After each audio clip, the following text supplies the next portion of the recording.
जय हिंद साथियों।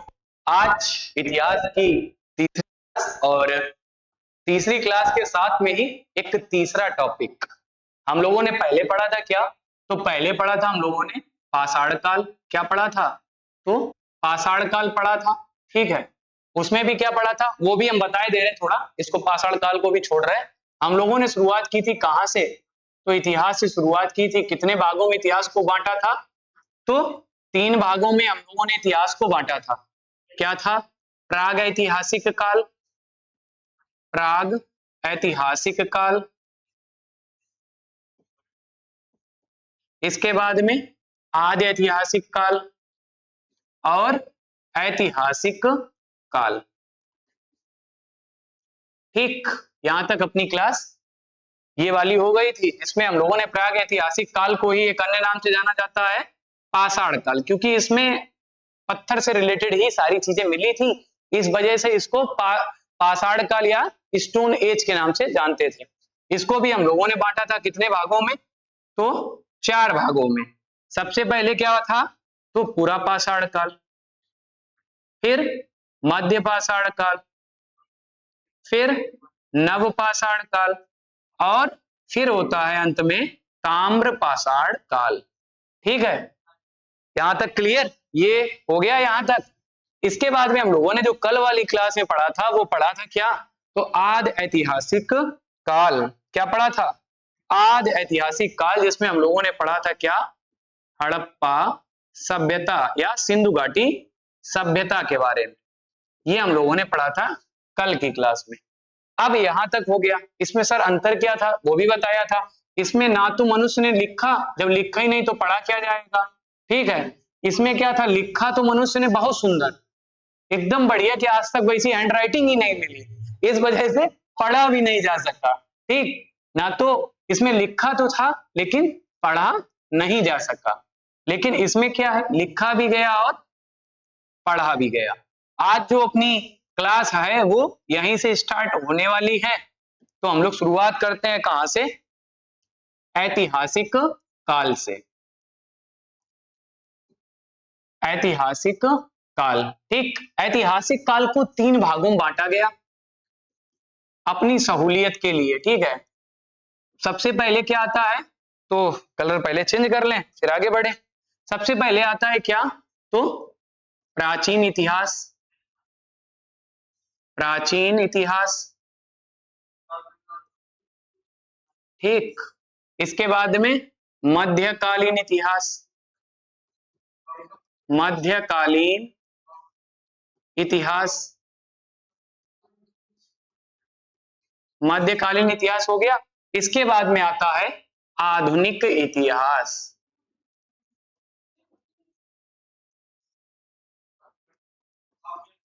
आधुनिक इतिहास। अगर सर इंग्लिश में बात की जाए तो क्या होगा? तो इंग्लिश में ये हो जाएगा एंशिएंट हिस्ट्री, मिडेवल हिस्ट्री और मॉडर्न हिस्ट्री। ठीक है, इसके बाद में भी एक आता है लेकिन वो हम लोगों को इतिहास में पढ़ना तो है लेकिन अभी नहीं, बाद में देखा जाएगा। जो आता है वो आता है आजादी के बाद का भारत या स्वतंत्रता के बाद में भारत। जैसे कि बहुत सारे युद्ध हुए, भारत पाक के युद्ध हुए, भारत चीन के युद्ध हुए, बांग्लादेश का कैसे विभाजन हुआ, कैसे ये पार्टियां जो बनी ये गठित हुई, कैसे कब कौन सी सरकार रही, राष्ट्रपति कौन रहे, ये सब देखने को मिलता है। लेकिन वो भाग बहुत हद तक हम लोगों को पॉलिटी में भी पढ़ने को मिल जाता है। तो लास्ट के टाइम पे हम लोग क्या करेंगे? इसको एक बार में पढ़ लेंगे। ठीक है, अभी हम लोगों के इतिहास के ये 3 भाग हैं। ठीक, ये 3 भागों में जो हमें लोगों को सबसे पहले पढ़ना है वो क्या पढ़ना है? तो सर प्राचीन इतिहास पढ़ना है। क्या पढ़ना है? प्राचीन इतिहास पढ़ना है। और प्राचीन इतिहास में ही शुरुआत होती है प्राचीन इतिहास की, कहां से और कब तक रहता है? तो ये वैदिक सभ्यता से शुरुआत होती है इसकी। कहां से? वैदिक सभ्यता से। यहां से प्राचीन इतिहास की शुरुआत होती है और कहां तक रहता है सर? तो ये रहता है कहां तक? बात की जाए तो हर्षवर्धन के काल तक। हर्षवर्धन की जब मृत्यु हो जाती है, राजा हर्षवर्धन हमारे कन्नौज के ही राजा थे। एक टाइम ऐसा था कि हमारा कन्नौज पूरे भारत की राजधानी हुआ करता था। पूरे भारत का मतलब उत्तर भारत की, जहां तक भारत में उनका शासन था उस सबकी राजधानी क्या थी या उन सबका केंद्र क्या था? तो केंद्र था क्या? तो अपना कन्नौज, ठीक है, पुराना नाम कान्यकुब्ज, ठीक। इसके बाद में हम लोग देखते हैं हर्षवर्धन जी के बारे में, यहां तक हम लोगों को देखने को मिलता है। तो अब हम लोगों को सर क्या पढ़ना है, तो अब जो अपना चैप्टर आएगा प्राचीन इतिहास में, पहला चैप्टर जो आने वाला है वो क्या है, वैदिक सभ्यता। क्या आएगा, वैदिक सभ्यता। वैदिक सभ्यता हम लोगों को पढ़नी है, ठीक है। ये अपना इतिहास का तीसरा चैप्टर या तीसरा लेक्चर होगा, ठीक है। अब एक आपसे निवेदन है कि आप लोग देखते तो हो हमारी वीडियो लेकिन लाइक नहीं करते हो, तो पहले तो एक काम यही करो कि जितने लोग लाइव हो इस टाइम पे सबसे पहले वीडियो को लाइक करो, और अगर आप वीडियो को देख रहे हो तो एक बार कमेंट बॉक्स में लिख दो कि हाँ सर हम भी आ गए, और अपना अपना नाम कमेंट बॉक्स में लिख दो, ठीक है, कि सर प्रेजेंट सर मेरा नाम ये और हम कहां से हैं, तो ये भी लिख दो, तो हमें भी तो पता चले कि आप लोग कहां कहां से पढ़ रहे हो, ठीक है। तो ये काम थोड़ा जल्दी कर दो, और हम लोग क्लास शुरू कर रहे हैं। आज क्लास बहुत धमाकेदार रहने वाली है। वैदिक सभ्यता, बहुत सारे प्रश्न इस चैप्टर से, लगभग 3 से 4 प्रश्न हर एग्जाम में देखने को मिलते हैं, ठीक है, चाहे आप यूपीएससी का उठा लो या ग्रुप डी का, ठीक है। वनडे एग्जाम में इस चैप्टर से आपको 3 से 4 प्रश्न देखने को मिलेंगे। आप लोग सभी लोग वीडियो को लाइक करो और जल्दी से इस वीडियो को क्या करना है, इस क्लास को जल्दी से शेयर कर दो, ठीक है, अपने दोस्तों के पास शेयर कर दो ताकि वो लोग भी जल्दी से ज्वाइन कर ले, ठीक है। सब लोग जल्दी जल्दी से आ जाओ, शुरू करें वैदिक सभ्यता, ठीक है। तो वैदिक जो सभ्यता है, ये अगर पूछा जाए टाइम पीरियड क्या है सर, तो वैदिक सभ्यता का जो टाइम है वो लगभग रहता है अपना कब से, तो कब से रहता है 1500 ईसा पूर्व से, 1500 ईसा पूर्व से, इसके बाद में रहता है 600 ईसा पूर्व तक, ठीक है, 1500 ईसा पूर्व से 600 ईसा पूर्व तक। अच्छा चाबी चाहिए, अरे भाई तो ऐसे ही बोल देते, कोई वैसी बात थोड़ी ना, ये लो, ठीक है। 1500 ईसा पूर्व से 600 ईसा पूर्व तक क्या रहता है, वैदिक काल का टाइम रहता है। वैदिक काल 2 भागों में विभाजित था, वैदिक काल 2 भागों में विभाजित था। इसमें पहला था क्या, ऋग्वैदिक काल, ऋग्वैदिक काल,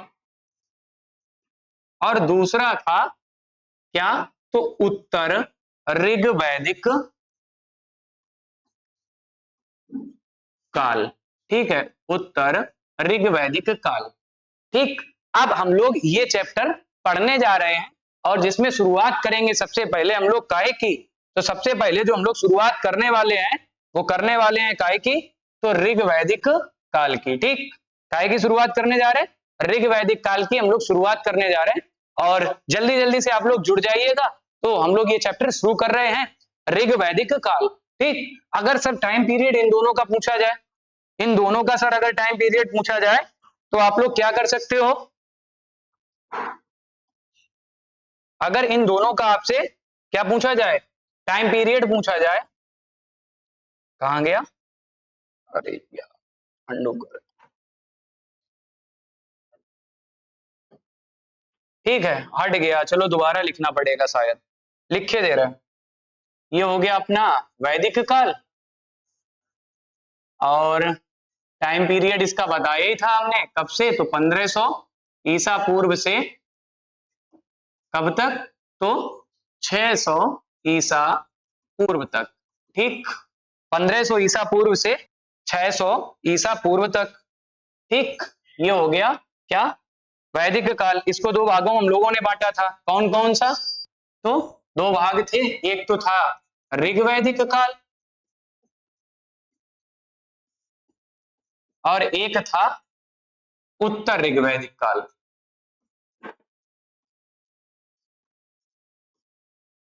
ठीक। अगर टाइम की बात की जाए इनकी, तो इनका टाइम पीरियड जो रहने वाला है वो कहां से रहने वाला है, तो इनका टाइम पीरियड जो है ऋग्वैदिक काल का है, तो 1500 ईसा पूर्व से, 1500 ईसा पूर्व से लेके 1000 ईसा पूर्व तक, ठीक। 1500 ईसा पूर्व से 1000 ईसा पूर्व तक क्या रहता है, ऋग्वैदिक काल। इसका नाम ऋग्वैदिक काल इस वजह से पड़ा क्योंकि इस टाइम पे ऋग्वेद की रचना की गई थी।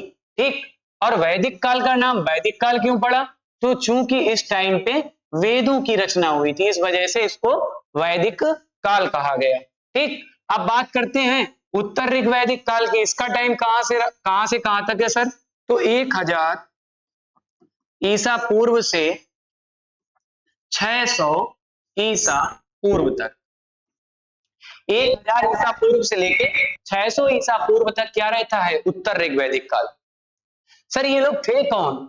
ये जो ऋग्वैदिक काल या उत्तर ऋग्वैदिक काल या वैदिक काल हम पढ़ रहे हैं, ये थे कौन? चूंकि लास्ट टाइम हम लोगों ने पढ़ा था क्या, अगर याद हो तो लास्ट टाइम हम लोगों ने जो पढ़ा था वो पढ़ा था हड़प्पा सभ्यता।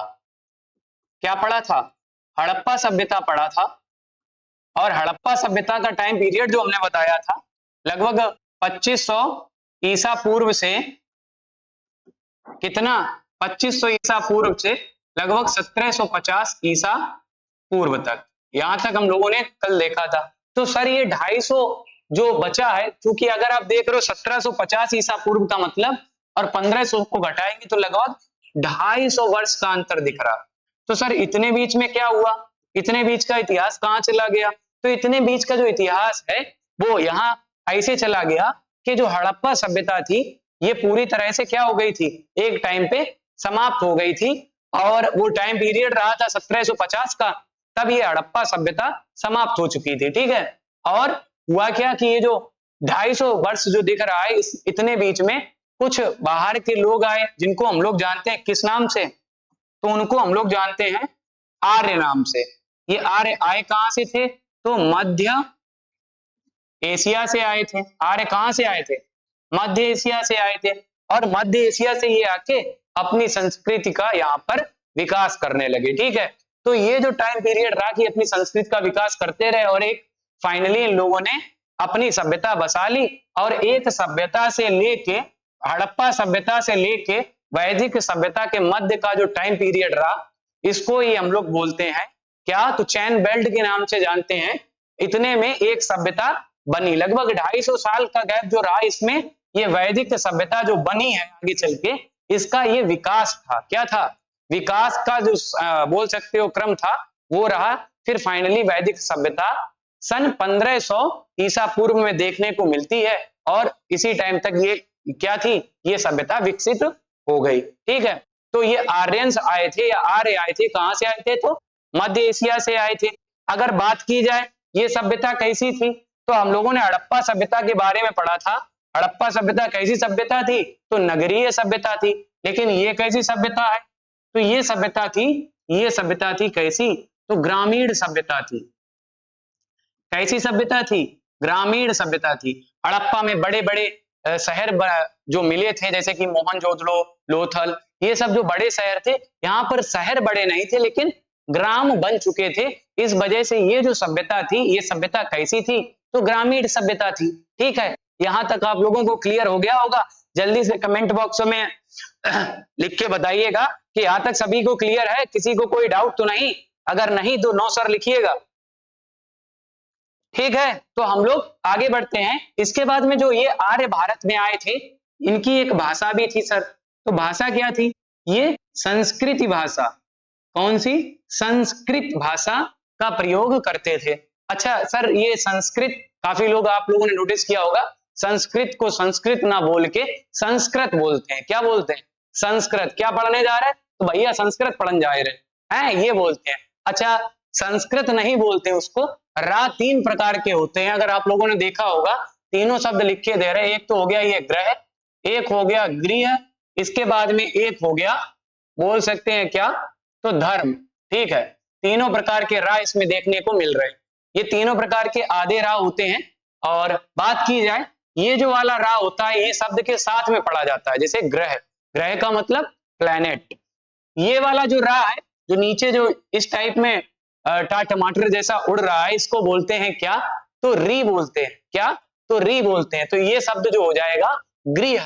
क्या हो जाएगा? तो गृह हो जाएगा। और ऊपर वाला शब्द से कुछ नैनो सेकंड पहले बोलते हैं, जैसे धर्म, पहले रा आया फिर मां आया। ठीक है, तो इस वजह से संस्कृत नहीं बोलते हैं, इसको संस्कृत बोलते हैं। ठीक है, तो आगे से ध्यान रखना, कभी भी अगर कोई आपसे कहे अगर कौन कौन सा विषय पढ़े तो संस्कृत बोलना, ठीक है। इस रा का प्रयोग सही से करना, क्योंकि ये आपके बोल सकते हो तो आपके ज्ञान को, आपकी शिक्षा को दर्शाता है, ठीक है। तो अगर शब्दों का उच्चारण सही होगा तो एक अलग ही मजा आता। हम लोग हिंदी बोलते और हिंदी भी ना अगर सही से बोल पाए तो क्या ही फायदा उसका, ठीक है। इसके बाद हम लोग आते हैं आगे। इनका जो पूज्य पशु था, ये एक पशु की बहुत पूजा करते थे, जो थी क्या, गाय। क्या थी, गाय। गाय इनकी सबसे प्रिय पशु था, सबसे प्रिय पशु थी, या बोल थी, जेंडर ही है उसका, तो थी, ठीक है। तो गाय इनकी सबसे प्रिय पशु थी। अब बात किया जाए तो ये लोग यहाँ भारत में सर करने क्या आए थे, तो भारत में ये काम करते, चूंकि इनका काम ही था पशुपालन का। अगर आपसे पूछा जाए कि जो आर्य लोग थे, ये आर्य लोग क्या कार्य करते थे, तो इनका जो कार्य था या इनका जो व्यवसाय था, व्यवसाय बोल सकते हो या कार्य बोल सकते हो, तो वो दो चीजों का था। एक तो कृषि, ये तो आप सभी को पता होगा। दूसरा जो था वो था पशुपालन। क्या था, तो पशुपालन था। पशुपालन का कार्य करते थे, तो गाय भैंस बकरी अकरी होंगी, वो चराने के लिए मध्य एशिया में घास बची नहीं होगी, तो इस साइड निकल आए भारत साइड में। होता क्या है कि जब भारत साइड आते यहाँ देखते बहुत बढ़िया बढ़िया घास है, क्योंकि हिमालय को क्रॉस करके आए थे, तो बढ़िया बढ़िया घास देखने को मिली, और फिर ये लोग यहीं पर धीरे से स्थिर हो गए, और यहीं पर इन्होंने अपना स्थायी वास कर लिया, और धीरे धीरे इनका सभ्यता बन गई, एक बड़ी सभ्यता बन गई, जिसको हम वैदिक सभ्यता के नाम से जानते हैं। तो गाय जो थी इनकी प्रिय पशु बोल सकते हो, या फिर इनकी पूज्य पशु थी, ठीक है। पूज्य था जीव इनके लिए क्या, तो गाय थी। अगर पूछा जाए इनका प्रिय पशु क्या था, क्या, प्रिय पशु, इनको सबसे ज्यादा प्रिय या अच्छा लगता था जो पशु, वो कौन सा था, तो वो था घोड़ा। घोड़ा इनको बड़ा पसंद था, क्योंकि बढ़िया उस पे बैठे और टिक टिक टिक टिक टिक टिक करके चलते गए, कहीं पे भी जाना होगा, पेट्रोल तो पड़ता नहीं, बस खिलाओ घास और चलाओ उसको, ठीक है। इस वजह से आज की डेट में अगर आप घोड़े लेके निकल जाओ तो पता नहीं कोई क्या ही समझेगा, ठीक। सभी को जीवन में एक बार, पुरुषों को तो खासकर एक बार घोड़े की सवारी करने का अवसर मिलता है, जिसमें उनकी जिंदगी तबाह हो जाती है कुछ समय के बाद में। ऐसा होता है क्या, तबाह नहीं होती, डिपेंड करता है आपके पार्टनर के ऊपर कि वो कैसा आ जाए। अगर कहीं जैसा सोनम रघुवंशी जैसा आ गया तो फिर खल्लास। अगर कहीं आपका पार्टनर अच्छा आ गया तो हो सकता है कि जो नहीं, एक डायलॉग है कि सफल व्यक्ति के पीछे उसकी पत्नी का हाथ होता है ना, एक औरत का हाथ होता है। औरत शब्द नहीं प्रयोग करते हैं, क्योंकि औरत बहुत घटिया शब्द है, अगर इसका आपको अर्थ पता होगा तो आप कभी नहीं इसका शब्द, यह शब्द प्रयोग करेंगे। औरत शब्द का जो अर्थ है वो और का मतलब होता है, औ जो शब्द है उसका मतलब है कि प्राइवेट पार्ट का मतलब होता है, तो उससे आपकी पहचान बताना। औरत का मतलब कि आपके गुप्तांगों से आपकी पहचान को बताना। तो कितना घटिया है, हम अपनी माँ के लिए, बहन के लिए ये शब्द प्रयोग अक्सर ही करते हैं, लेकिन नहीं करना चाहिए भाई। हम अपनी माँ को अपने गुप्तांग से क्यों बताएं, उनके गुप्तांग से उनको क्यों पहचाने भाई कि वो औरत। अब महिला शब्द प्रयोग करो, ठीक है, माता प्रयोग करो, बहन प्रयोग करो, कई प्रकार के शब्द है। औरत शब्द को आज से आप लोग प्रयोग ना करना, और संस्कृत शब्द का ध्यान रखना, सही उच्चारण करना। अगर कोई कहे कहां से सीखे, तो बता देना कि शिवम सर ने हमको सिखाया है कि संस्कृत नहीं होता भैया, संस्कृत होता है, ठीक है। आगे बढ़े हम लोग, कार्य और व्यवसाय देख लिया। अब बात करते हैं क्या, तो बात करते हैं इनकी जो प्रशासनिक इकाई थी, क्या, प्रशासनिक इकाई। बात करते हैं इकाई की, तो प्रशासनिक इकाई की, प्रशासनिक इकाई, ठीक है। जो प्रशासन करने के लिए इनकी जो इकाइयां थी वो कितनी थी, तो 5 इकाइयां थी। कितनी, तो टोटल 5 इकाइयां थी, ठीक। 5 इकाइयां थी, वो कौन कौन सी थी सर, तो अभी हम बता रहे हैं। पहली जो इकाई थी वो थी कुल। क्या थी, कुल। कलर चेंज कर ले तो और अच्छा लगेगा ना। अब लिखते हैं कुल, ये पहली इकाई थी। इसके बाद में था क्या, तो ग्राम। फिर क्या था, तो विश्व। और क्या था, तो था जन। फिर राष्ट्र, ठीक है। ये कितनी, तो 5 इकाइयां थी, और 5 इकाइयों के कुछ हेड भी हुआ करते थे। जैसे कि कुल का जो हेड होता था, अर्थात कुल मतलब परिवार। क्या, कुल का अगर अर्थ पूछा जाए तो क्या होता है, तो आप बता सकते हो परिवार, ठीक। परिवार का जो मुखिया होता था वो पिता ही होते थे, चूंकि ये जो बोल सकते हो वैदिक सभ्यता का जो समाज था, यहाँ का समाज कैसा था, तो याद रखना पितृसत्तात्मक था। कैसा समाज था, तो पितृसत्तात्मक था, मतलब पिता की ही घर पे चलती थी, या बोल सकते हो क्या, तो पुरुषों का बोलबाला था। लेकिन हड़प्पा सभ्यता इसके जस्ट अपोजिट मातृसत्तात्मक था, ठीक है, माताओं की चलती थी। ठीक, तो ये पितृसत्तात्मक था, तो यहाँ परिवार का जो मुखिया होता था वो कौन होता था, तो पिता या फिर जो भी मुखिया होगा उसको हम लोग क्या बोलते थे। अगर बात की जाए तो वैदिक सभ्यता में जो परिवार का मुखिया होता था उसको कुलप कहा जाता था। क्या कहा जाता था, कुलप। जो गांव का हेड होता था वो होता था कौन, तो ग्रामीण। गांव का हेड ग्रामीण कहलाता था। विश्व का हेड क्या कहलाता था, तो विस्पति कहलाता था। क्या कहलाता था, विस्पति कहलाता था। जन का जो हेड होता था वो राजन होता था। राजन अर्थात राजा, ठीक है, राजा होता था। और राष्ट्र का तो कोई हेड ही नहीं हो सकता, राष्ट्र का मतलब बोल सकते हो देश से। ठीक, तो अगर आपसे पूछा जाए प्रशासनिक इकाइयों को कितने भागों में बांटा गया, तो 5 भागों में बांटा गया। फिर अगर आपसे प्रश्न पूछा जाए कि अगर पूछा जाए वैदिक सभ्यता में प्रशासन की सबसे छोटी इकाई कौन सी थी, वैदिक सभ्यता की प्रशासन की सबसे छोटी इकाई कौन सी थी, तो कौन सी थी, अगर आपसे ऐसा पूछा जाए तो ग्राम, और ग्राम का हेड होता था ग्रामीण। तो प्रशासन की सबसे छोटी इकाई, ठीक है, सबसे छोटी इकाई कौन सी थी, तो ग्राम थी। और अगर पूछा जाए सबसे बड़ी इकाई कौन सी थी, सबसे बड़ी इकाई थी वो थी जन, या इसका जो मुखिया होता था राजन, हेड होता था राजा, ठीक है। तो सबसे छोटी इकाई ग्राम और सबसे बड़ी इकाई तो जन। ठीक है, यहां तक क्लियर हो गया होगा, जल्दी से अपने कमेंट बॉक्स में बताइए कि यहां तक सर क्लियर हो गया, फिर हम लोग आगे बढ़े।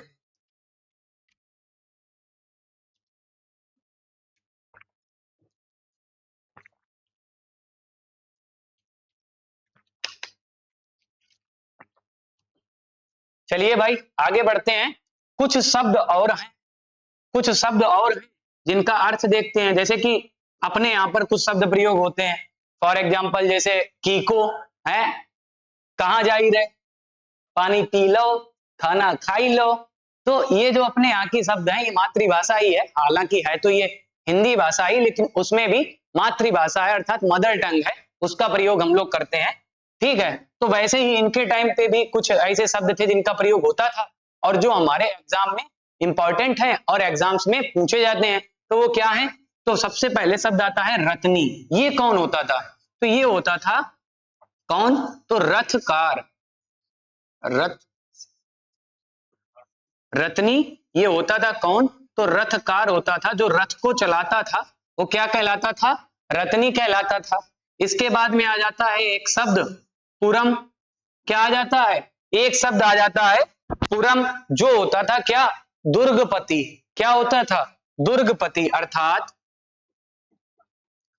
क्या होता था, दुर्गपति। दुर्ग का मतलब होता है किला। क्या होता है, किला। अर्थात जो किले का हेड होता था वो क्या कहलाता था, पुरम। क्या कहलाता था, जल्दी से बताओ क्या कहलाता था, तो पुरम कहलाता था। ठीक है, इसके बाद हम लोग आगे बढ़ते हैं। एक शब्द और देखने को मिलता है, वो शब्द है स्पस।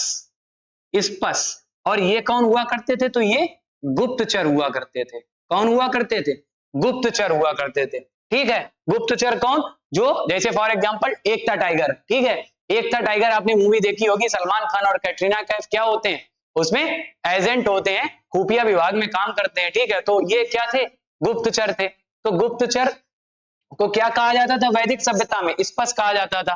भारत की गुप्तचर जो संस्था है उसका नाम क्या है, तो उसका नाम आप सभी को पता होगा क्या है, तो रॉ। क्या है, रॉ। याद रखना, भारत की गुप्तचर जो संस्था है उसका नाम क्या है, रॉ। पाकिस्तान की गुप्तचर संस्था है उसका नाम क्या है, आईएसआई। इसके बाद में इजराइल की जो गुप्तचर संस्था है उसका नाम क्या है, तो मोसाक। याद रखना, ये फेमस हैं, इनको याद रखना, ये पूछे जाते हैं आपसे एग्जाम में, तो इस वजह से यहाँ बता दिए, लेकिन जब उनके बारे में पढ़ाएंगे अलग से तब तो बताएंगे, तो तब आपका रिवीजन भी हो जाएगा। स्पष्ट देख लिए आप लोग, बढ़े आएंगे हम लोग। इसके बाद में जो शब्द आता है वो आता है क्या, तो वाजपति। वाजपति, ये वाजपति सर कौन होता था, तो वाजपति होता था गोचर, गोचर का अधिकारी होता था। क्या होता था, गोचर का अधिकारी। अब सर ये गोचर क्या होता है? जहां पर गैया चराई जाती थी उस एरिया का जो अधिकारी होता था वो क्या कहलाता था? तो वाजपति कहलाता था। इसके बाद में एक शब्द और देखने को मिलता है, शब्द है उग्र। क्या है? उग्र।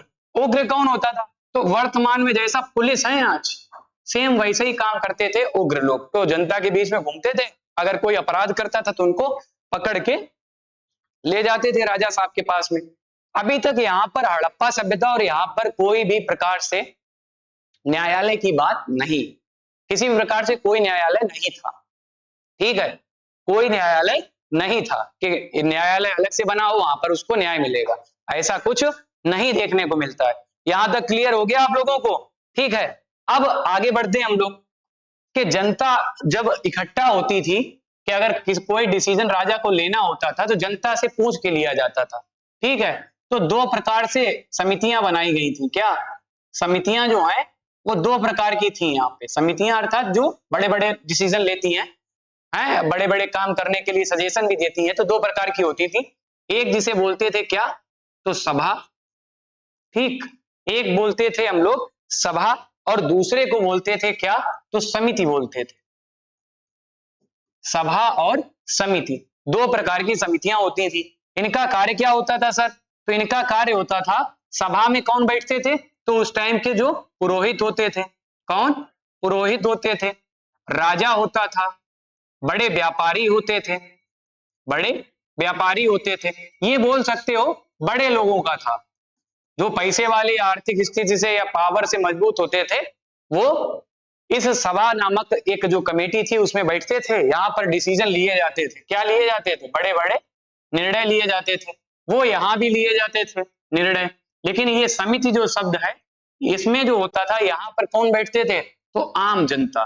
कौन बैठता था? तो आम जनता जो थी वो इस समिति में बैठती थी। ठीक है, आम जनता इस समिति में बैठती थी। यहां तक बात क्लियर हो गया? अगर बात की जाए सर क्या स्त्रियां शामिल होती थी, तो दोनों में, यहां पर लिख लो, दोनों में स्त्रियां भाग ले सकती थी। ठीक है, ऐसा नहीं कि पितृसत्तात्मक है स्त्रियां भाग नहीं लेंगी, दोनों में स्त्रियां स्त्रियां भाग लेती थी। ठीक है, दोनों ही प्रकार की बैठक में स्त्रियां भाग लेती थी। ठीक, आगे हम लोग बढ़े। इनका एक पेय पदार्थ भी था। क्या था? पेय पदार्थ। पेय मतलब वही जो पीते थे, वो नहीं दम मारो दम वाला, समझ रहे? दम मारो दम वाला नहीं। ये क्या था? पेय पदार्थ ये लोग वनस्पति से बनाते थे। वनस्पति मतलब पेड़ पौधों से कुछ पेय पदार्थ बनाते थे, जिसका नाम था क्या? तो नाम था सोमरस। क्या था? सोमरस। सबका अपना अपना एक अलग सोमरस होता है। किसी का सोमरस ये वाला होता है, किसी का होता है बोलो जुवा केसरी, किसी का सोमरस होता है चेयर्स वाला, किसी का सोमरस होता है कुछ अन्य प्रकार का। लेकिन हमारा अगर बात करो, हमारा सोमरस है मिठाई। हमें तुम स्वीट्स खिला दो, मेरे लिए सोमरस है और जन्नत का एहसास करा देती है हमको, या स्वर्ग में एकदम पहुंचा देगी अगर स्पंज या छेना हुआ तो। ठीक है, तो सोमरस होता था जिसको ये क्या करते थे? पीते थे, इनको आनंद आता था। चलो भाई हम लोग बढ़े आगे। तीन प्रकार के वस्त्र ये धारण करते थे। अगर पूछा जाए आपसे तो कितने प्रकार के वस्त्र पहनते थे? तो तीन प्रकार के वस्त्र पहनते थे। ठीक, जिसमें से कौन कौन से थे? तो एक तो था उसडीव, एक था वास, एक था अधिवास, और एक वस्त्र और भी देखने को मिलता है नाम कहीं कहीं पर, वो था कौन सा? तो नीवी। नीवी। ठीक है, उसडीव, वास, अधिभास और नीवी।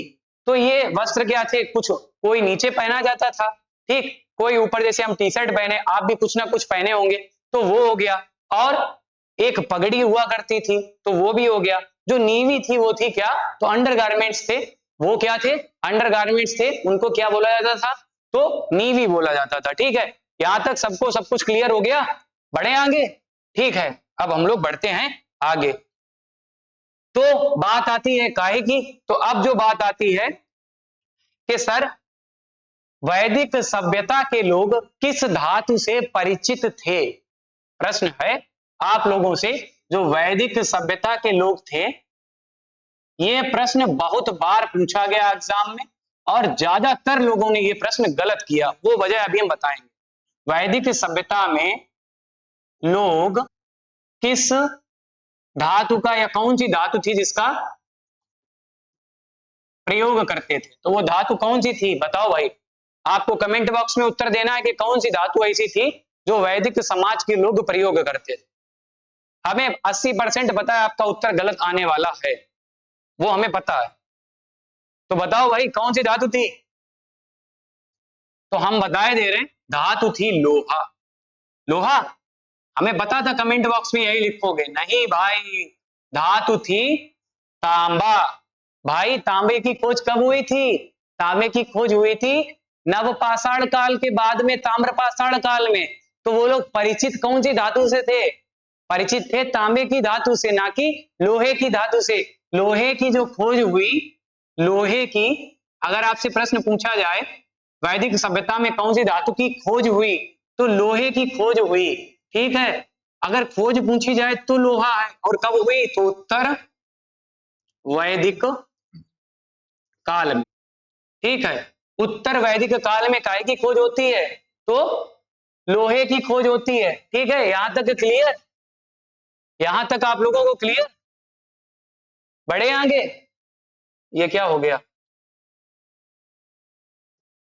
अरे भाई क्या हो गया तुम्हें?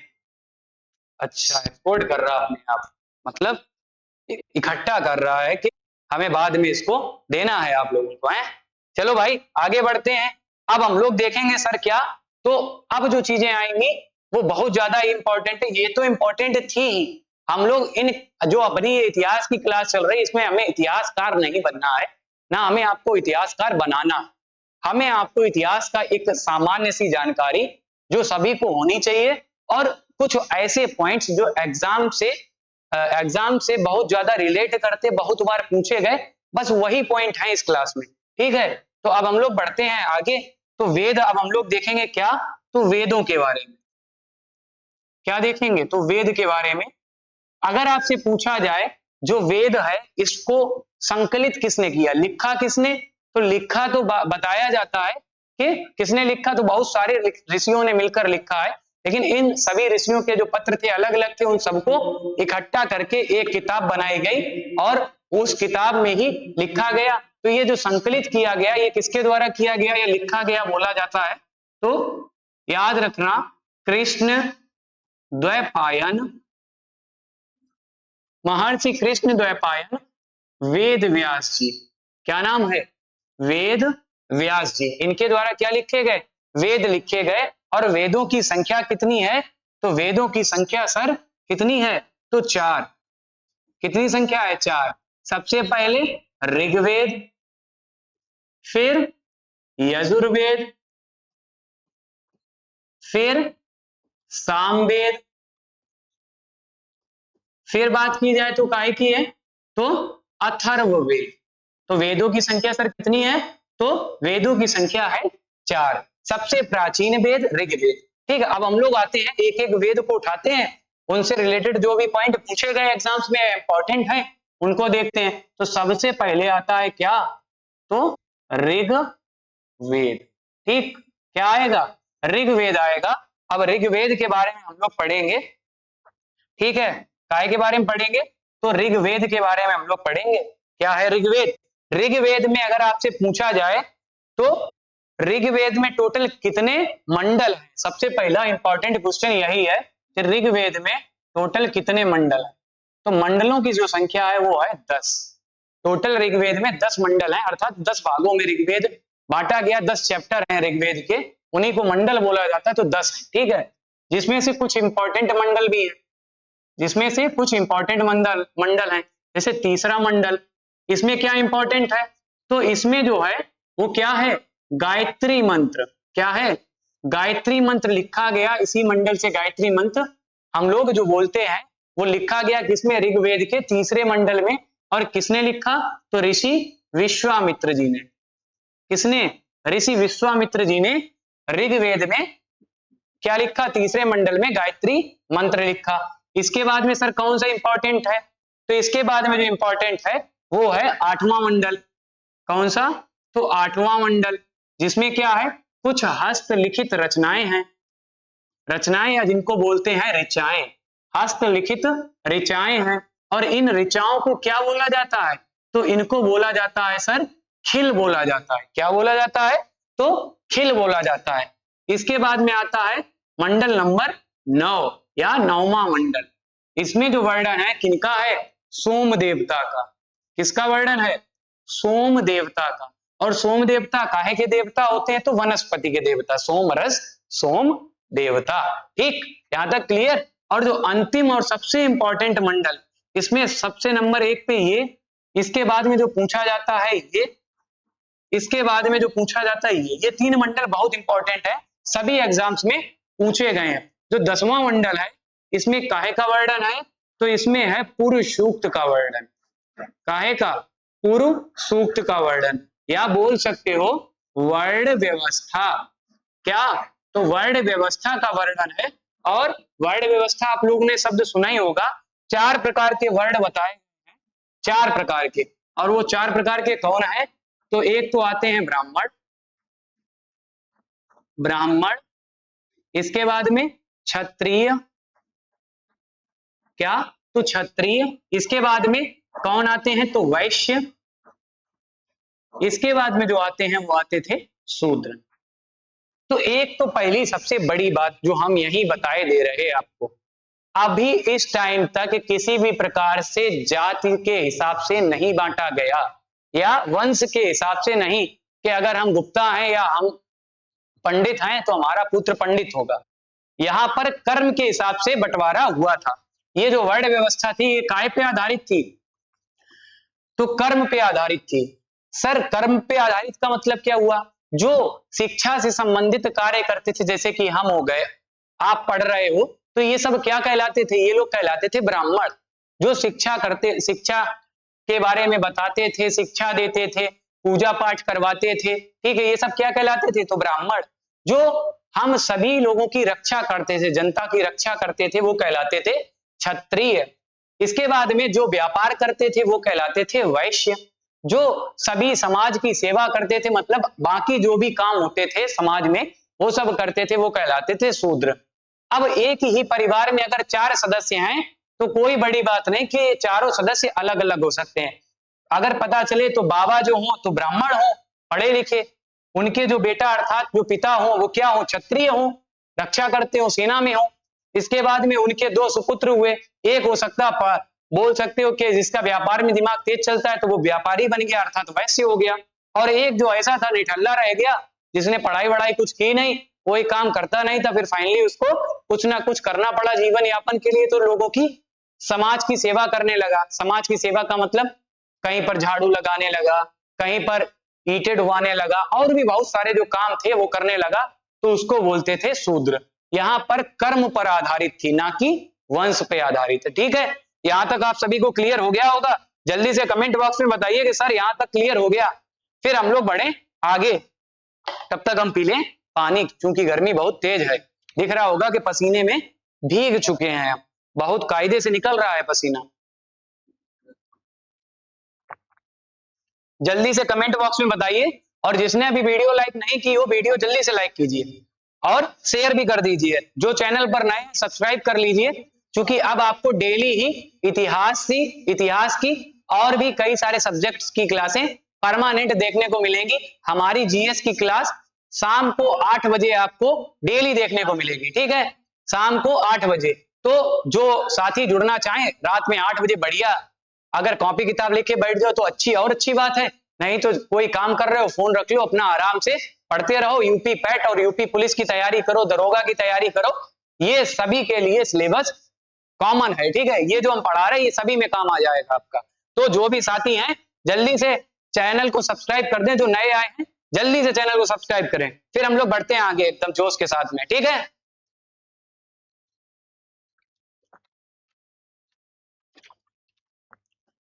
चलिए भाई हम लोग आगे देखते हैं क्या, कि जो ऋग्वेद का ज्ञाता होता था, जो बहुत ज्यादा ऋग्वेद के बारे में पढ़ लेता था, या जिसको बोलते थे क्या?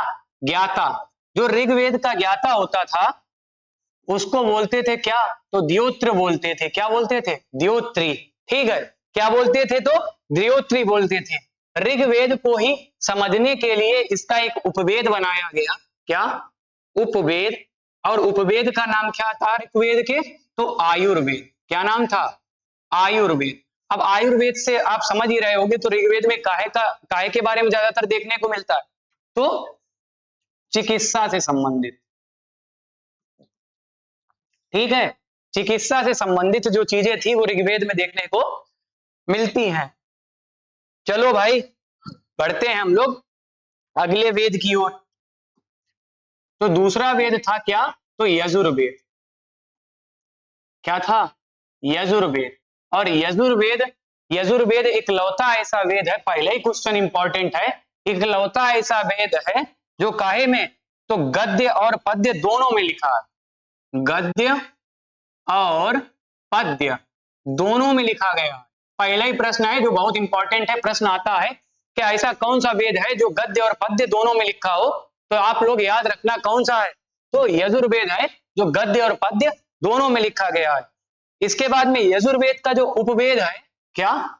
यजुर्वेद का जो उपवेद है, उपवेद क्या है? तो याद रखना क्या है? तो धनुर्वेद। क्या है उपवेद? यजुर्वेद का उपवेद धनुर्वेद, और ऋग्वेद का उपवेद, उपवेद क्या है? तो आयुर्वेद। ठीक है, यहां तक क्लियर? जल्दी से कमेंट बॉक्स में बताइए कि यहां तक हमें क्लियर है सर। आगे बढ़े हम लोग। ठीक है, अब हम लोग आगे बढ़ते हैं। अगर बात की जाए इसके पाठक को या ज्ञाता को, पाठक अर्थात जो इसको पढ़ता था या ज्ञाता होता था, उसको क्या कहा जाता था? अगर आपको पता है तो जल्दी से कमेंट बॉक्स में बताइए कि जो इसका पाठक होता था या ज्ञाता होता था उसको क्या कहा जाता था? तो याद रखना क्या कहा जाता था? अधर्यु कहा जाता था। क्या कहा जाता था? तो अधर्यु कहा जाता था। तो यजुर्वेद से रिलेटेड इतने प्रश्न पर्याप्त हैं। इसके बाद में अगर बात की जाए इसमें काहे के बारे में, तो मंत्रों के बारे में बताया गया है। जो भी अनुष्ठान होते हैं, जैसे आप लोगों ने सुना होगा पंडित जी आते हैं और कोई पूजा कराते, जो मंत्रों का उच्चारण करते हैं, फॉर एग्जाम्पल वो ओम मंगलम भगवान विष्णु, ये तो सभी ने सुना, नहीं तो सुनेंगे आप। जब आपका विवाह होगा तो ये तो सुनने को मिलता ही है, कॉमन सा है। ठीक है, तो काहे का? तो यहाँ पर मंत्रों का वर्णन देखने को मिलता है। आगे अपना अगला वेद देखते हैं, वेद नंबर 3, जिसका नाम क्या है? तो वेद अगला जो है वो है अपना सामवेद। क्या है? सामवेद है। और जो सामवेद है इसके बारे में हम लोग देखते हैं। तो सामवेद में काहे के बारे में पढ़ने को मिलता है? तो संगीत। ठीक है, संगीत से रिलेटेड ये वेद है। इसमें सब संगीत के बारे में बताया गया, और इसी में 7 स्वरों के बारे में बताया गया। 7 स्वर कौन से सर? तो आप सभी को पता होगा, सारे गामा पाधा निशा। ठीक है, ये जो 7 स्वर हैं इनके बारे में काहे में बताया गया? तो सामवेद में बताया गया। इसके बाद में अगर बात करते हैं इसका उपवेद क्या है सर? फिर इसका उपवेद क्या है? तो इसका जो उपवेद है वो क्या है? गंधर्व वेद। क्या है? गंधर्व वेद जो है इसका उपवेद है। ठीक है, इसको पढ़ने वाले को या इसके ज्ञाता को क्या कहा जाता है? तो इसके ज्ञाता को क्या कहा जाता है? तो उद्दात्री। क्या कहा जाता है? उद्दात्री कहा जाता है। यहां तक क्लियर हो गया? तो हम लोग बढ़े अब आगे, अगले वेद को देखते हैं। अगले वेद के बारे में हम लोग पढ़ते हैं, और वेद आएगा अपना अगला कौन सा? तो वेद नंबर 4 अथर्ववेद। ठीक है, तो अथर्ववेद के बारे में पढ़ेंगे। इसमें क्या क्या बताया गया? तो वशीकरण। क्या? वशीकरण। वशीकरण के किसी को वश में कर लो है। अच्छा, एक बात आपसे है, बहुत सारे लोग, बहुत सारे आजकल के स्टूडेंट इन चीजों में पढ़ने लगे हैं कि किसी को वशीकरण करवा दिया। वैसे बेटा होता ऐसा कुछ नहीं है।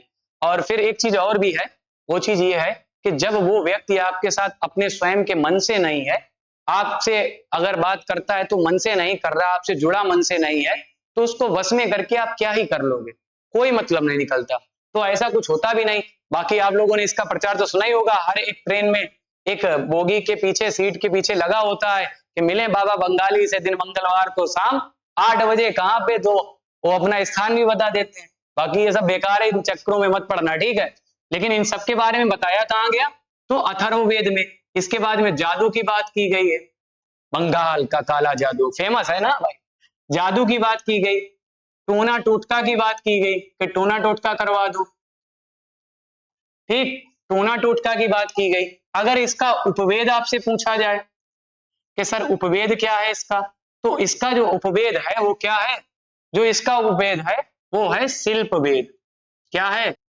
शिल्प वेद, ठीक, इसका उपवेद शिल्प वेद। इसको पढ़ने वाले को क्या कहा जाता है? इसको जो पढ़ता है अथर्ववेद को, जो पढ़ता है इसका जो बोल सकते हो ज्ञाता होता है, किसका? अथर्ववेद का जो ज्ञाता होता है उसको क्या बोला जाता है? तो उसको बोला जाता है ब्रह्मा। ज्ञाता को बोला जाता है क्या? तो ब्रह्मा, ठीक, ब्रह्मा। तो ये बोला जाता है अथर्ववेद के ज्ञाता को, ठीक। तो अपने ये हो गए वेद। अब हम लोग पढ़ेंगे क्या? आगे हम लोग पढ़ेंगे वेदांग। क्या पढ़ेंगे? वेदांग। वेदांग का, वेदांग को सर हमें क्यों पढ़ना है? तो वेदांग को इस वजह से पढ़ना है कि अगर आज आप हमसे इतिहास पढ़ने आए हैं तो इससे पहले एक समय में आपने कभी ना कभी ओलम पढ़ी होगी। जी सर पढ़ी है ओलम हमने। फिर आपने शब्द पढ़े होंगे। जी सर वो भी हमने पढ़ा है। फिर आप 12th पास किए होंगे। सर वो भी हमने किया है। फिर हम कंपटीशन की तैयारी करने आए। जी सर बिल्कुल सही कह रहे हो आप, ऐसा ही है। तो जब आपने बैकअप में पढ़ा है तभी तो आज आप इतिहास को समझ पा रहे हैं, जब आपको पढ़ना लिखना आ गया। वैसे ही वेदांग है, वेदों को समझने के लिए जो भी चीजों की जरूरत थी वो क्या लिखा गया? तो वेदांग में लिखा गया, ठीक है।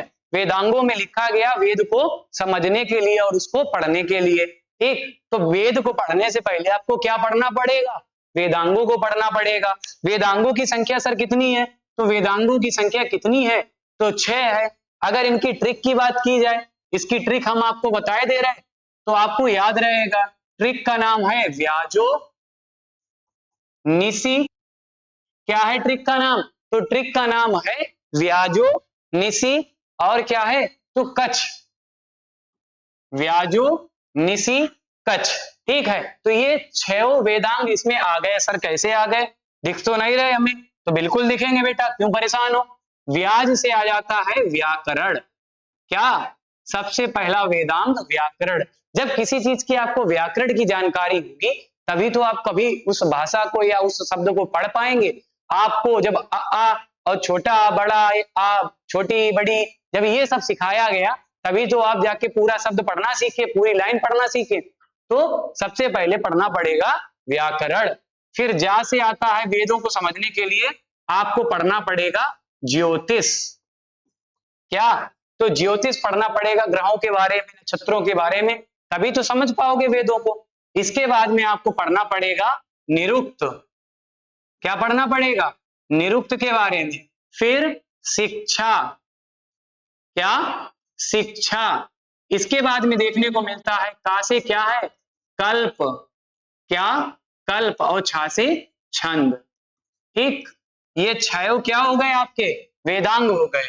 ये 6 आपके वेदांग हो गए, ठीक है। तो अब आप लोगों को आई होप ये वेदांग आप लोगों को याद रहेंगे, वेद भी याद रहेंगे। बाकी हमने प्रयास किया कि आपको एकदम मजेदार तरीके से बताया जाए कि आपको रटना ना पड़े, ठीक। व्याजो निसी कच्छ मतलब व्याकरण, इसके बाद में ज्योतिष, निरुक्त, शिक्षा, कल्प और छंद, ठीक। यहां तक क्लियर? बढ़े आगे हम लोग? जल्दी से कमेंट बॉक्स में बताइए बढ़े। बस थोड़ा ही से और बचा चैप्टर, ठीक है। थोड़ा ही देर, मुश्किल से 10 से 15 मिनट की क्लास और बची, ठीक है। इसके बाद हम लोगों की ये क्लास हो जाएगी कंप्लीट। तो हम लोग बढ़ते हैं आगे। अब बात करते हैं पुराणों की संख्या कितनी है। अब इसी में देख लेंगे हम लोग काय के बारे में, तो पुराणों के बारे में। जो पुराण है वो कितने हैं? 18। तो सर क्या 18 पुराण पढ़ने पड़ेंगे? नहीं पढ़ने पड़ेंगे। पुराणों को एक अन्य नाम से भी जाना जाता है, इसको 5वां वेद भी कहा जाता। क्या कहा जाता? 5वां वेद भी कहा जाता है। इसके रचनाकार कौन थे? तो रचनाकार कौन थे? उग्रश्रवा। इनका नाम था ऋषि का, ऋषि उग्रश्रवा। ये क्या थे? पुराणों के रचनाकार थे, ठीक। पुराणों के रचनाकार कौन? तो उग्रश्रवा थे, ठीक। 5वां वेद इसको कहा जाता है। कुछ जो पुराण है वो इंपॉर्टेंट है तो हम लोग हम इनको बताए दे रहे हैं। बाकी भगवत पुराण, इसके बाद में विष्णु पुराण, स्कंद पुराण, शिव पुराण, ऐसे 18 पुराण हैं। आपको नाम इनके इतने जो हमने बताए इतने तो सुने ही होंगे, बाकी कुछ और बताते हैं।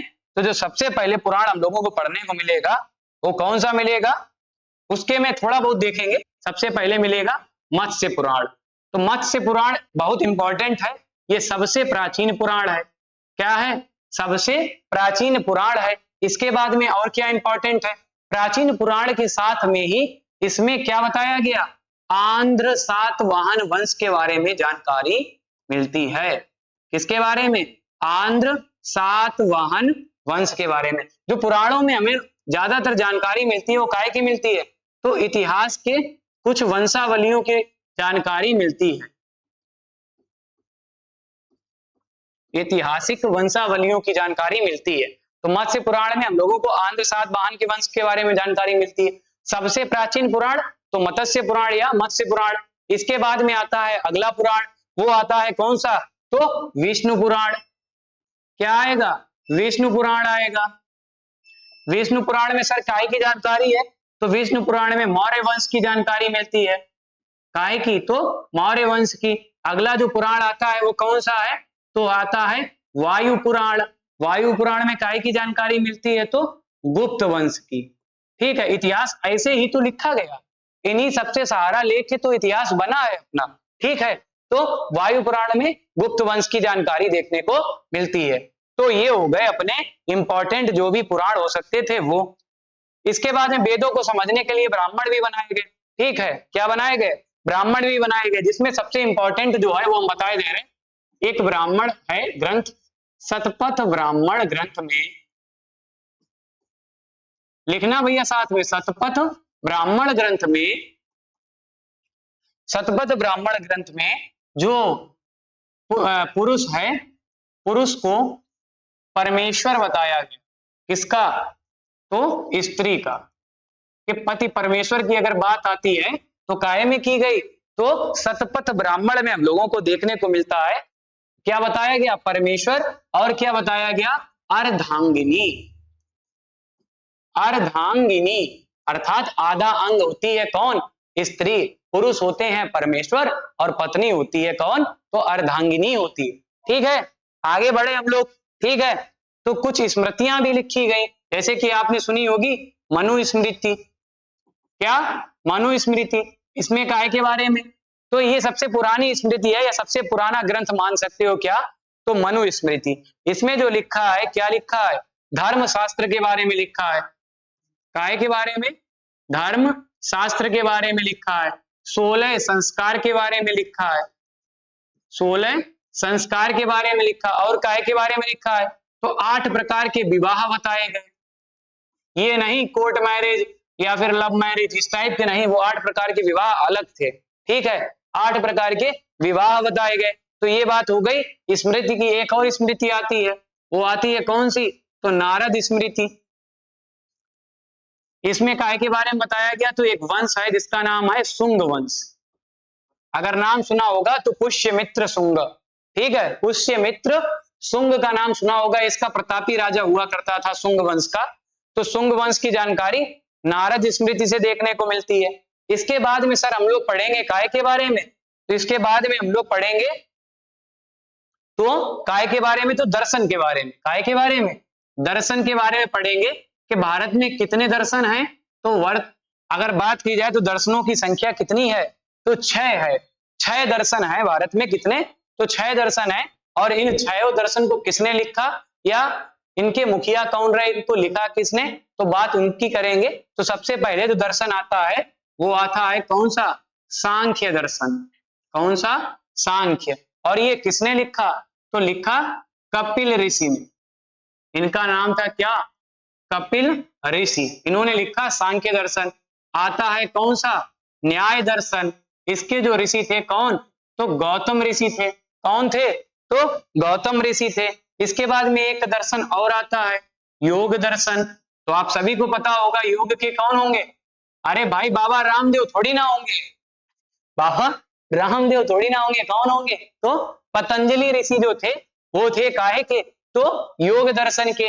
इसके बाद में आता है अगला दर्शन, तो वैशेषिक। क्या आता है? वैशेषिक। इसके जो राइटर थे या लिखा किसने था? तो कणाद ऋषि ने, ऋषि कणाद ने क्या लिखा था?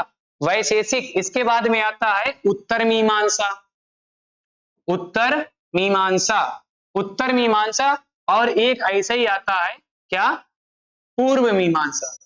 उत्तर मीमांसा और पूर्व मीमांसा। उत्तर मीमांसा और पूर्व मीमांसा ये किसने लिखा था सर? तो उत्तर मीमांसा लिखा था वादरायण ने। इन्हीं के पुत्र थे कौन? तो इनके जो पुत्र हुए जिनका नाम था जैमिनी, उन्होंने लिखा पूर्व मीमांसा। तो ये हो गए अपने छह भारतीय दर्शन, इनको बोलते हैं भारतीय दर्शन। अगर आपसे पूछ लिया जाए भारतीय दर्शन को, दर्शनों की संख्या कितनी है, तो 6 है। कौन कौन सी है? सांख्य दर्शन, न्याय, योग, वैशेषिक, इसके बाद में पूर्व मीमांसा, उत्तर मीमांसा, ये 6 दर्शन हो गए। इसके बाद में एक पुस्तक और लिखी गई जिसको बोलते थे अरण्यक। बात की जाए अरण्यक की, ये भी देखने को मिलते हैं। अरण्यक क्या था सर? ये हमने तो काफी जगह सुना। ये शब्द जो बना है अरण्य का, अरण्य शब्द से बना है। अरण्य का जो अर्थ होता है वो क्या होता है? तो जंगल। क्या होता है? जंगल होता है। अरण्य का मतलब जंगल होता है। तो जो भी किताबें कहाँ लिखी गई? जंगलों के अंदर लिखी गई, वो सब क्या कहलाई? अरण्यक। अब चाहे कोई भी बुक हो, केवल एक को छोड़ के किसको छोड़ देंगे? तो उसी को याद रखेंगे। अथर्ववेद को छोड़ के बाकी सभी जो किताबें हैं वो सब कहाँ लिखी गई? जंगलों में लिखी गई। अर्थात जो सभी किताबें हैं अथर्ववेद को छोड़ के वो सब कैसी हैं? तो अरण्यक है सर। ठीक है, यहां तक क्लियर। इसके बाद में बढ़ते हैं हम लोग आगे। आगे क्या आएगा? उपनिषद आएगा। क्या आएगा? उपनिषद। उपनिषद क्या है सर? तो उपनिषद का जो अर्थ है वो क्या है? तो उपनिषद का जो अर्थ है वो है गुरु के समीप, गुरु के, गुरु के समीप बैठकर ज्ञान प्राप्त करना। गुरु के समीप बैठ के क्या करना? तो ज्ञान को प्राप्त करना। ये क्या है? उपनिषद शब्द का अर्थ है। सर उपनिषदों की संख्या कितनी है? तो 108। 4 वेद, 6 वेदांग, 18 पुराण और 108 उपनिषद। दर्शनों की संख्या कितनी? तो 6। ठीक, इसके बाद ये याद होना चाहिए, सभी भारतीयों को याद होना चाहिए। तो कॉमन सी जानकारी है। हम भारत में रहते और भारतीय संस्कृति को नहीं जानते, कितनी खराब बात है। तो ये हमें याद रहना चाहिए भाई, हमें ये सब पता होना चाहिए कि उपनिषदों की संख्या कितनी है। तो 108 उपनिषद हैं, जिसमें अगर पूछा जाए तो सबसे बड़ा और सबसे बृहद उपनिषद कौन सा है? सबसे बड़ा उपनिषद कौन सा है? सबसे बड़ा उपनिषद कौन सा है? तो सबसे बड़ा उपनिषद है नारायण उपनिषद। कौन सा? नारायण उपनिषद। ये सबसे बड़ा उपनिषद है। ठीक है, यहां तक क्लियर। इसके बाद में सर कौन सा उपनिषद? और इसके बाद में ये बड़ा के होने के साथ में प्राचीन भी है। सबसे प्राचीन और सबसे बड़ा तो नारायण उपनिषद। इसके बाद में बात की जाए तो 2 उपनिषद और हैं जिनसे प्रश्न आपसे पूछ लिए जाते हैं। एक तो है कठोपनिषद। क्या है? कठोपनिषद। इसमें काय की वर्णन है? काय की बात की गई तो भगवान यम और नचिकेता की। अगर आप लोगों ने बचपन में कहानी सुनी होगी, इन लोगों का संवाद जो है इसमें लिखा है कि नचिकेता की आयु बहुत कम होती है और वो ईश्वर से क्या करते हैं? तो भगवान विष्णु की साधना करके और अपनी मृत्यु के लिए वरदान मांग लेते हैं। अब जो यम होते हैं उनसे इनका विवाद होता है। वो संवाद जो हुआ उसका सब जो वर्णन है वो काय में मिलता है? तो कठोपनिषद में मिलता है। इसके बाद में एक और उपनिषद है, ये वेरी वेरी इंपॉर्टेंट है, हजारों एग्जाम में कई बार पूछा गया है। तो उपनिषद का नाम क्या है? तो उपनिषद का नाम है मुंडकोपनिषद। मुंडकोपनिषद। ठीक है, इसमें काय का वर्णन है सर जो इतना इंपॉर्टेंट है? इसमें जो वर्णन है वो काय का है? सत्यमेव जयते। भारत का आदर्श वाक्य, राष्ट्रीय आदर्श वाक्य क्या है? सत्यमेव जयते, जिसका अर्थ क्या होता है? जीत हमेशा सत्य की होती है और इसमें कोई दो राय नहीं। ठीक, झूठ बोलकर आप अपने दिल को दिलासा दे सकते हैं, कुछ समय के लिए उस चीज से आप बोल सकते हो, खुशी पा सकते हो, लेकिन जो सत्य होता है वो कठोर भी होता है, कड़वा भी होता है और सत्य सत्य ही होता है, उसको छुपाया भी नहीं जा सकता। ठीक है, तो उपनिषद भी हो गए। अब अगर बात की जाए काहे की, तो हमें 2 मिनट दे दीजिए बस, इसके बाद ये क्लास आज की आपकी यहीं तक होने वाली है, लगभग 1 घंटे की हो चुकी है। एक जो चीज है वो क्या है, इस टाइम पे यज्ञ कराए जाते थे। ठीक है, यज्ञ कराए जाते थे तो 3 प्रकार के यज्ञ देखने को मिलते हैं। एक तो आपको सभी को पता होगा अश्वमेध यज्ञ। कौन सा? अश्वमेध यज्ञ। इसमें क्या था, एक घोड़ा को छोड़ा जाता था। ठीक है, घोड़ा को छोड़ के जहां जहां तक घोड़ा जाता था, अगर आपको याद हो रामायण में जो घटना है लास्ट में, जब राम जी अश्वमेध यज्ञ करते हैं और लवकुश जो जंगल में होते हैं घोड़े को पकड़ लेते हैं, घोड़ा अच्छा लगता है उनको, फिर वो युद्ध भी करते हैं।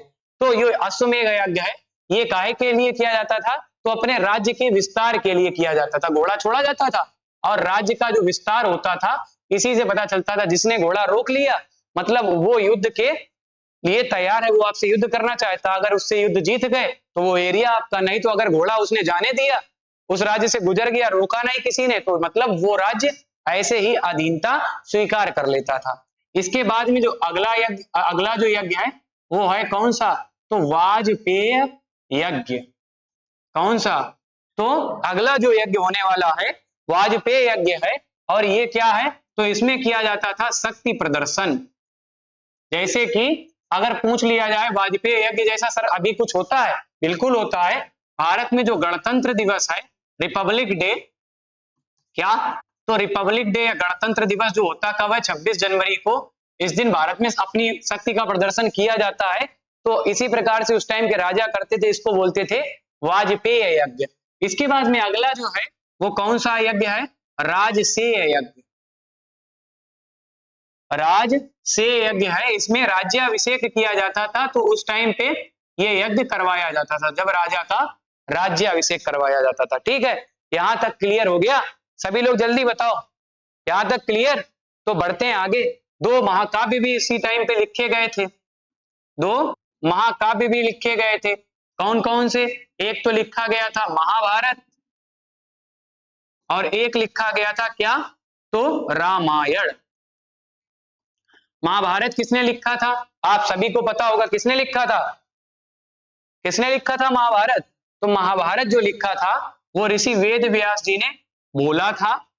ऋषि वेद व्यास जी बोल रहे थे और गणेश जी जो थे वो लिख रहे थे। इन लोगों में एक समझौता हुआ था कि गणेश जी ने कहा लिखेंगे हम तब तक जब तक आप बोलेंगे, जिस दिन आपने एक शब्द भी बोला नहीं उसी दिन हम लिखना बंद कर देंगे, फिर आप अपना ढूंढो जाके। तो अगर बात की जाए लिखा किसने, तो वेद व्यास जी ने बोला और गणेश जी ने लिखा था। इसमें कितने श्लोक थे सर, तो स्टार्ट में तो श्लोक थे 8800, स्टार्ट में 8800 श्लोक थे, और वर्तमान में अपने समझने के लिए, अपने आप को हम लोगों को समझने के लिए कुछ श्लोकों की संख्या बढ़ाएगी और वर्तमान में संख्या हो गई 1 लाख। ठीक, एक जो इंपॉर्टेंट प्रश्न इससे है कि इसका प्राचीन नाम क्या था, तो इसका जो प्राचीन नाम था महाभारत का वो बोला जाता था जय संहिता। जय संहिता के नाम से महाभारत काल को जाना जाता था। रामायण किसने लिखी, तो आप सभी को पता होगा ऋषि वाल्मीकि जी ने रामायण की रचना की। ऋषि वाल्मीकि जी ने किसकी रचना की, तो रामायण की रचना की। स्टार्ट में इसमें श्लोक के कितने थे, तो स्टार्ट में 12,000 थे। वर्तमान में टोटल कितने श्लोक हैं, तो 24,000। ठीक, तो ये बात हो गई अपनी काहे की, पूरी तरह से ये चैप्टर होता है कंप्लीट काहे का, तो वैदिक सभ्यता। इससे बाहर आपको किसी भी एग्जाम्स में वनडे एग्जाम अगर होगा, चाहे वो एसएससी का हो, सीजीएल का हो, एमटीएस का हो, बैंक का हो, यूपी पैट का हो, इसके बाद में यूपी पुलिस, यूपी दरोगा, किसी का भी एग्जाम हो, यूपी टेट का हो, सुपर टेट का हो, कोई भी एग्जाम हो, वनडे एग्जाम है। इससे बाहर इस चैप्टर से आपसे कुछ भी नहीं पूछा जाएगा और 1 से 2 प्रश्न आपको तो मिलेंगे ही मिलेंगे इस चैप्टर से। ठीक है, तो ये क्लास अपनी रहने वाली है यहीं तक। बाकी इसमें एक जो हेडिंग रह गई है वो हम अगली क्लास में करवा देंगे, क्योंकि ये क्लास बड़ी ज्यादा हो गई है, आप लोग भी बोर हो रहे होंगे। तो मिलेंगे अपनी अगली क्लास में। जो बचा है वो नदियों के नाम है, तो किस नदी को किस नाम से जाना जाता था, बस उतना ही बचा, वो अगली क्लास में करा देंगे। मिलेंगे अपनी अगली क्लास में। अगर आपको लगता है कि हम मेहनत कर रहे हैं और आपको बहुत कुछ सीखने को मिल रहा है तो वीडियो को लाइक करना और चैनल को सब्सक्राइब भी करना। अगर आपका कोई मित्र तैयारी कर रहा हो तो उसके पास में चैनल को या वीडियो को शेयर भी करना। ठीक है, मिलेंगे अपनी अगली क्लास में। जय हिंद साथियों।